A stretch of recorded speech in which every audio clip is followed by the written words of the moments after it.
Gaming Bolt presents 15 games that are notorious for their long loading times. Have you ever had the feeling of going nowhere? Like you're glued to a single spot and can't do anything. While video games don't present such deep-seated metaphysical issues, they do have long loading times that will push you to the edge. Of course, we're not talking about just a single loading screen that stretches for too long. This can also apply to games that simply bombard you with loading screens at every turn, adding up to an experience that's more loading than actual gameplay. Let's take a look at 15 such games that are notorious for this. And remember, they may or may not have been patched since release, so beware. Sniper Ghost Warrior 3. One of the most recent examples of horrid loading time is CI Games' Sniper Ghost Warrior 3. The game was criticized for taking an inordinate amount of time to even load the first level. Eurogamer showcased how it's possible to complete one race in Mario Kart 8 Deluxe, some speedruns in Gone Home, and casual Pokemon Go in the time that it takes to load one level in Sniper Ghost Warrior 3. Another World, SNES. Another World is one of those cult classic titles, infamous for its multitude of deaths. However, on the Super Nintendo, it suffered from some pretty terrible loading times, which is hilarious when you consider the game shipped on a cartridge. To top it off, performance issues ensured the overall experience wasn't all that stable either. NBA 2K17. For all of the critical acclaim the series gets, it's not like Visual Concepts' NBA 2K series is always the most optimized. NBA 2K17, in fact, was plagued with long loading times at launch. Some noticed it took almost 5 minutes to load a court in My Career, followed by 5-minute loading times for heading to a park or another friend's court.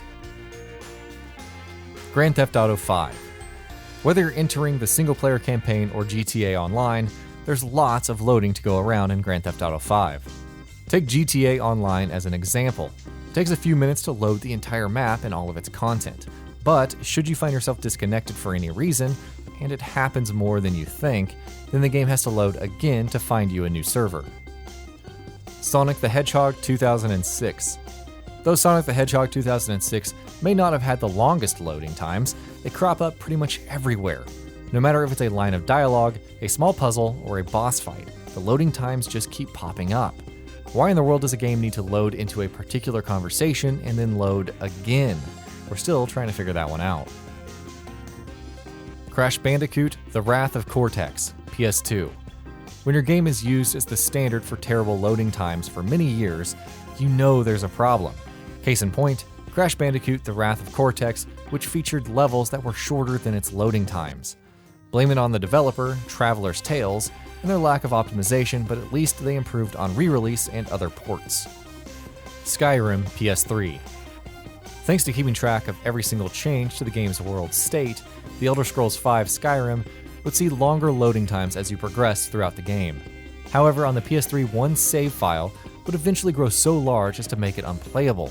This is more of a hardware constraint than anything else, but even when you were able to play, the loading times on the PS3 were just atrocious.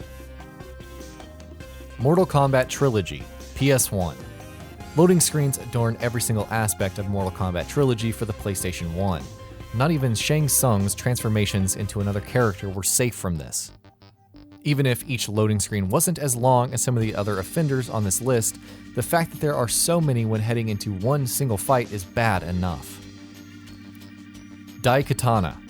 John Romero's breakout blockbuster after leaving id Software is one of the worst games of all time, so we're not sure if it's good or bad that it tries to keep you from playing it. The game's horrible loading times are fixed, oddly enough, by heading into the configuration file and turning off VSync. Otherwise, it's just another reason to avoid this abominable FPS. Lost Odyssey. As with some games on this list, Lost Odyssey can be pretty quirky with its loading times. The real long ones are reserved for when a cutscene starts, a battle begins, or when changing from one screen to the next.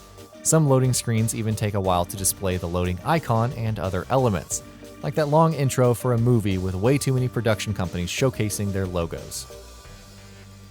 Smackdown vs. Raw 2006 for the PSP.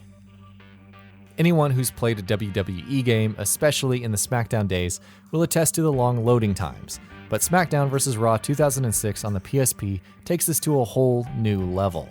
In fact, some reviews at the time noted how the loading times felt twice as long as the PS2 version of the game. Don't even get us started on the waiting game that the Create mode presented. Spoiler, it was long in the worst way possible. Duke Nukem Forever, Xbox 360 and PS3. Gearbox Software is rather infamous for noting when it acquired Duke Nukem Forever from 3D Realms, it was pretty much complete. The actual game was far from good, but at least it loaded quickly on the PC. Not so for the PS3 and the Xbox 360 versions, which were plagued with long waits. Even if it was fixed in the long run, the fact that it launched in this state for consoles, especially looking the way that it did, is kind of sad.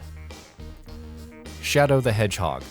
Like Sonic the Hedgehog 2006, Shadow the Hedgehog, who's like Overwatch's Reaper but somehow edgier and stupider, would load numerous times at a stretch. In fact, it further topped Sonic 2K6 by actually loading multiple times in a single cutscene. Imagine having to deal with that while traversing over 300 paths in the game for the final ending, or here's a better idea, don't? Prey 2017. Arcane Studios' Prey is an odd case because regardless of which platform you play it on, the optimization is pretty well done.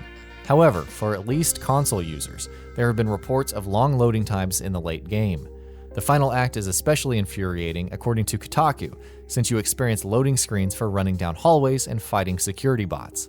It's not an enormous turnoff, but definitely doesn't help when the game is winding down. Just Cause 3, Xbox One. Dear Lord, was Just Cause 3 a mess upon release. Some players on the Xbox One had loading times that stretched for 15 minutes at a time. 15 minutes!